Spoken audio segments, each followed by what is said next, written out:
Well, as I was looking on YouTube, I was trying to figure out how to mount this thing. There was no instructions, but it's fairly simple.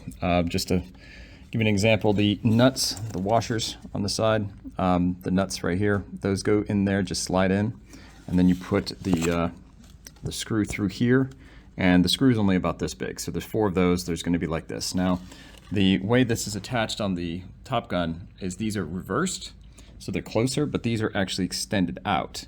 And what that does is that keeps it from touching the sides of it. Now, I saw a couple of different YouTube videos on how they're mounting these things, and I'll show you from this guy's video. And I'll kind of zoom in just to show you.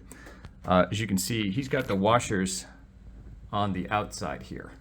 So they're not actually moving this, and what's going to end up happening, and it doesn't look like it's a big problem for him, and I don't know how, if this is a goofy thing or whatever, but basically what's happening, I think, those washers are supposed to be in between the bracket and the mounter.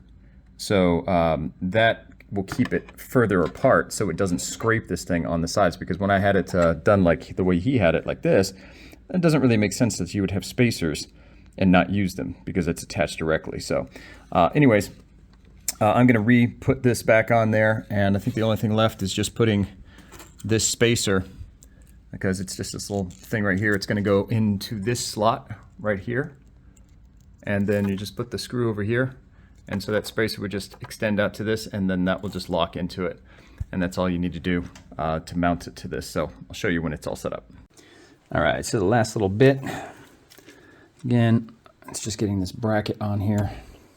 So what we're going to do is take the washer's going to be on the outside, that guy, and then we're going to have the spacer go through it. So it's a little bit of a pain because you got to kind of get this there first.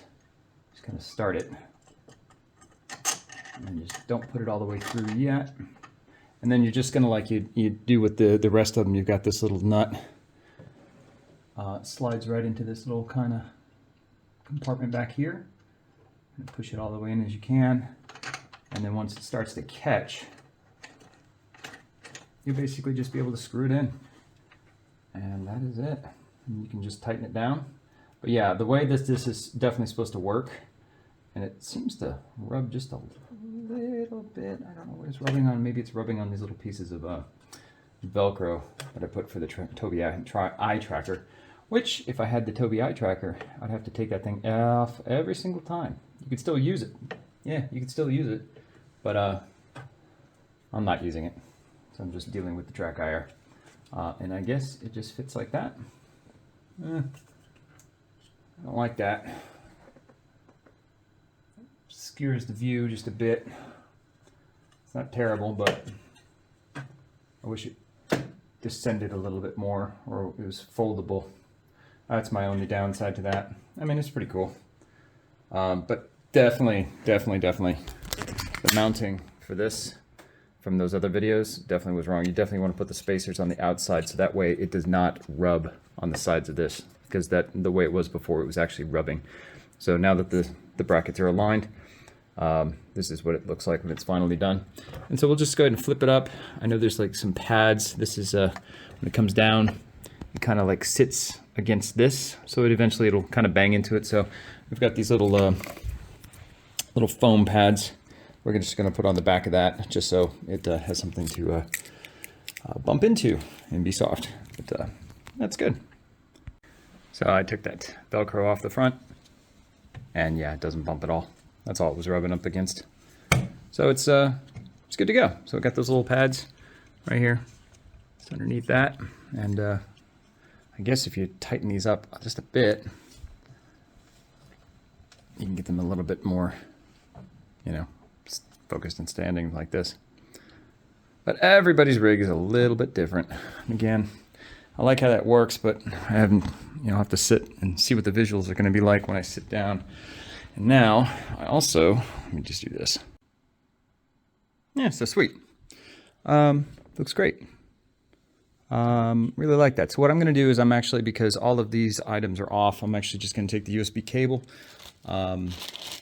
just plug it straight in, do the firmware update without everything else on. And I know that the firmware update does need to be done. Supposedly, it just says this to you when you're doing it, but it says that you need to unplug all of the other devices so they don't get installed. But I have them on powered hubs that I can just disconnect them, so nothing is technically on right now. They're all controllable, so I don't have to worry about that. So I'll just plug it right into the computer and then open up the WinWing software, and I'll walk you through that. Okay, so we're back up and running. Got the WinWing software updated. So here's our panel. We're going to go ahead and do the firmware update, and it's going to give you all these tips and blah blah blah. So we'll just go ahead and hit the update button. It says you have to unplug all this stuff, but I've done the updates without any problems. I do recommend don't going through the hub, just in case there's something goofy with that. But yeah, it turned it off. Should only take about, I don't know, 30 seconds to get the whole thing complete. So we'll wait until that's done. There we go.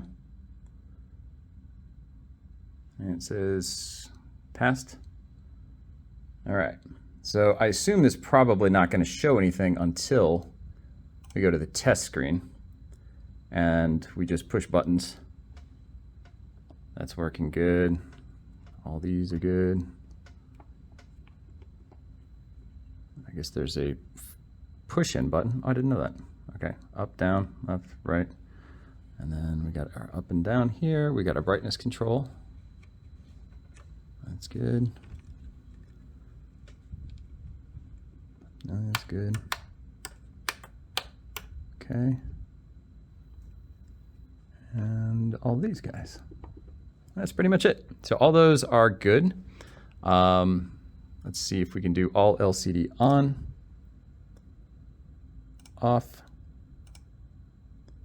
half, 2. Oh, it's showing, it's going basically, oh, there we go. Okay, so we're just seeing all the stuff on here. So we can probably just do this when it's starting up, just to see what it's doing. It's pretty easy to use. I like that. So I guess we can do backlight settings. And that's about it. So sweet. So last thing that we would probably want to do is go to this guy, where we're going to go if we use the 16, and the driver's there. But